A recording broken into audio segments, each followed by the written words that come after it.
Hi, I'm Hannah Jones and welcome to this week's Mastercast. This week's edition, we are focusing in on World Ocean Day. So World Ocean Day is the 8th of June and I'm going to be talking about some of the activities and events and material that has been released by some of our MAST partners. So in this edition, I chat to people from the University of St Andrews, Aberdeen and also Dynamic Earth. So how you can get involved in and where also you can find the material that we are discussing. But first, as always, this week's MAST webinar was hosted by Dr. Chris Sweeting from the Marine Management Organisation, and his talk was titled Non-Lethal Deterrent Options for Mitigation of Seal Fishery Interactions at Sea. If you weren't able to attend or had to leave before we got to answer your question that you submitted in the live Q&A, the entire thing was recorded and has been uploaded to this very YouTube channel. And next week's MAST webinar is actually our first duo. It is with Dr. Bill Sanderson and Hannah Lee from Heriot-Watt University, and their talk is titled The Deep Project, Progress and Challenges in Oyster Restoration. So if you haven't already, please register. The link for that is also below this video, and it will be recorded if you can't attend, and the Q&A session as well will be included in that recording. We also have other talks coming up the rest of June and July, so if any of those interest you, please consider registration, and you can also participate in the Q&A session that is happening on the day too. And first up, about World Ocean Day, is something not necessarily marine, but can really help be a good lead up to World Ocean Day. On the 5th and 6th of June, so that's today and tomorrow, Saturday, it is Backyard BioBlitz. I chatted to lead organiser Hayley Arnold from the University of St Andrews about what makes BioBlitz so special and how people can get involved if you want to do so. So the Backyard BioBlitz is an annual citizen science event where we ask the community and biologists and naturalists to come and work together to find as many species as we can over 2 days. So a BioBlitz happens every year in St Andrews, as it does in many other places around the world. And they're just always so much fun. And plus, it's really nice to have that kind of long time series, those annual snapshots of all the organisms that we have around us. So we didn't really want to give that up, so we decided to instead move it virtually this year. But that also means that we can have it be more open for more people to join, regardless of whether they're actually in St. Andrews or not. So it's a little bit different, but it's still the same BioBlitz. And yeah, I mean, given the current restrictions, of course, it's just, do what you can.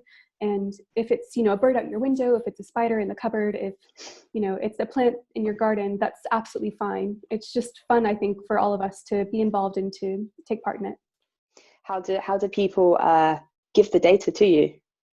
Yep, so to do that, you have to create an iNaturalist account, which is really simple to do. You can go onto iNaturalist.com and just sign up. You have to put your email in, but otherwise you can remain completely anonymous and you don't have to share your email with anyone. You can go and download it onto your phone, and that's super simple. Again, you have to make an account, but then once you have an account, you just go in and you search for our group page, which is Backyard BioBlitz, and then in parentheses or in brackets, you have St. Andrews 2020. So, and even though it says St. Andrews 2020, it's open for everyone. Yeah, no worries. That's why we're putting this into our MAST cast. So a lot of our folk in MAST live by the coast. I assume that there are species that are marine-based as well, not just terrestrial, what you can see in your garden. Maybe if you're lucky enough to see some marine mammals or seabirds as well, they're all included too. Yes, absolutely. The more species that we can get, the merrier, no matter whether they're marine, freshwater, terrestrial, any organism is very welcome. And actually, we have a lot of marine biologists who have agreed to be kind of part of our expert team who will be checking the observations that come in and helping to identify them. So yeah, definitely, marine observations are great. As stated by Hayley, all the data is checked through folk here at the University of St Andrews, and all you have to do is submit it either on the website, iNaturalist, or on their app as well, and look for the specific BioBlitz that is happening on the 5th and 6th of June. All the apps for that and the links are below this video as well. And also you should check out their social media pages, Twitter and Facebook, because they have some great information species videos that have been created by their public engagement officers here in St Andrews. And it's just a fun way to kind of just help with citizen science. And moving on to SAMS, they will be releasing a recorded recital of a poem that has been written by a member of their staff, Ewan Patterson. The poem is titled Why We Love the Ocean, and this recording features lots of members of their staff, each saying a different line of the poem. and that will be released on their YouTube page and on their social media as well. So please check that out on Monday the 8th as well, if that's something you participated in or you would like to share as well, and just check out. But also something that they've released very recently, not necessarily for World Ocean Day, but ties in very nicely, is the fact that their 39th edition of their Ocean Explorer magazine has now gone fully digital. So this includes interviews with some of their staff there, and more about the work that is currently happening at the Institute. So a link for that is also below. Now, for those who are homeschooling or want to do something that's a bit more creative for Ocean Day and week, Dynamic Earth are releasing material all throughout the week. So from Monday the 8th all the way to Sunday the 14th, which actually concludes their competition about why I love the ocean. And I chatted to their public engagement officer, Natalie Walls, about what information could people be expecting, what the activity is going to involve, and how also do they get in, how do you get access to the material. So we've got quite a lot going on. It's all very sort of family friendly. So not so much just for younger kids, for absolutely everyone. There's various different things you can get involved in. So we've got activities about the deep sea. We've got sort of Lego prompts and Lego challenges, sort of creative, arty, augmented reality colouring in things.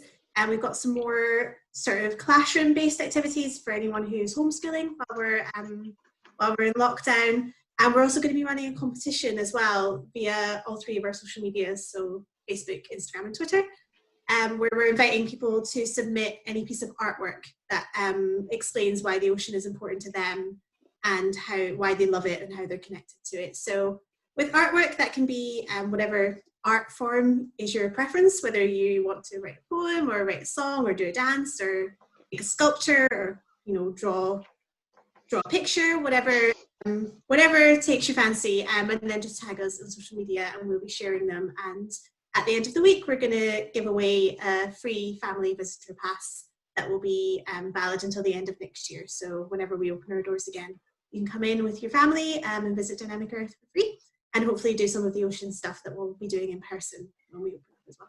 Next, I chat to Professor Marcel Jaspers from the University of Aberdeen.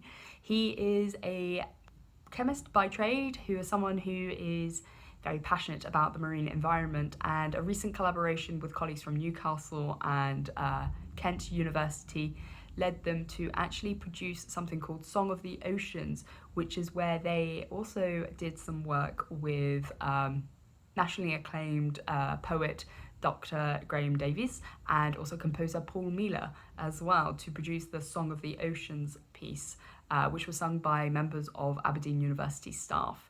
And on the 8th of June, they are releasing a podcast which kind of looks at why did this piece of artwork get made, what does it signify, and about sharing the benefits of the ocean. So my chat with Professor Marcel kind of looks at how his marine work led to the song's creation. We got involved in a big United Nations process on conservation and sustainable use of biodiversity in areas beyond national jurisdiction, otherwise known as the BBNJ process, because the title is too long.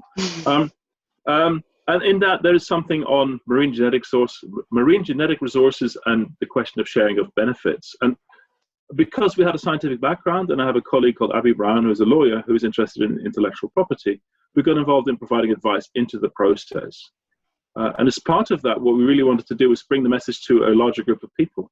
And through some interesting ideas that we had whilst writing a grant application, we decided to see if we could get a local composer, Paul Mealer, who's well known for the Military Wife song, to write a song for us. And he recruited Graham Davies, a world famous poet from Wales, to write the words. And the words are beautiful, and they refer to the need to preserve the ocean. They refer to, you know, the fact that ocean contain a million ways to heal is the closing line. I think it's a beautiful sentiment. He even worked the word tardigrade into this song, which is just remarkable. It's the only song that must have that word in it, I think. So he's a great guy. And so what we've done together is recorded the podcast about the motivation behind the song and the meaning of the words from the poet side of things, and the sound of the music as well. And you know, Paul describes the fact that it sounds like it's waves crashing and things like that, and has some beautiful themes in it, and also beautiful soprano soloist, Jennifer Bain Christie, singing along with all of us. So it's been a really amazing experience.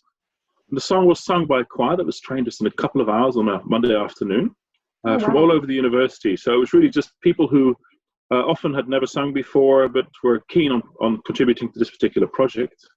And ended up being a really nice experience that afternoon. And we were able to perform it the next day at an honorary graduation for Princess Anne. So it's one of those things. And just to say, if anybody wants to sing the song, do contact us at the email address at the bottom of the website.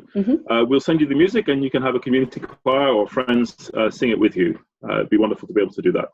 If you would like to listen to the podcast, it is being released on Monday the 8th, but the link for it can be found below. So if you look back here next week, then you'll be able to actually listen to the podcast in full. However, material about the lyrics and actual recording of the song being sung is freely available already, and the link for that is below as well. And that also has information about the project that Marcel was directly involved in that led to the collaboration. And now the One Ocean Hub collaborative research project led by the University of Strathclyde have a series of events that are coming up during World Ocean Day and week. They are freely available and they are United Nations partnered events, so you can expect a lot of other people that are involved in these events. And you can just register to attend any of them, but some of them do contain some MAST members, so we're giving them a specific shout out. First being on Tuesday the 9th, Murray Roberts is one of the panelists in the Science Marine Policy Interface Virtual Roundtable, so you can join in on that and listen in on what they discuss. On Wednesday the 10th, Kelsey Burnhill from Edinburgh University is a panelist in Wonders of the Deep. This is a more general audience event, so you can participate in that if you want and find out more about deep sea science.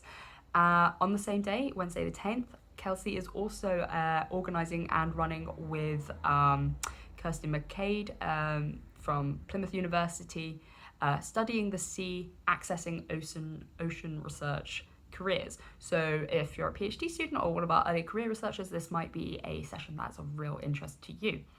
And then there are lots of other events that are being held or are including members of staff from the University of Strathclyde throughout the week as well. As the One Ocean Hub is a partner with the United Nations World Ocean Day event list, I would like to just highlight that actually the United Nations has loads of other events that are happening throughout the week as well. So just check out their own page and you'll be able to find out information about that. If you're looking for more family-friendly kind of events or homeschooling activities or videos or even films to watch, that are appropriate for some of our younger audiences, please check out the World Ocean Day School website. They actually have a full itinerary for World Ocean Day itself on the 8th, and then a whole variety of things that you can choose to do even now or after the actual day itself. It's a great resource. There's loads of material that you can download.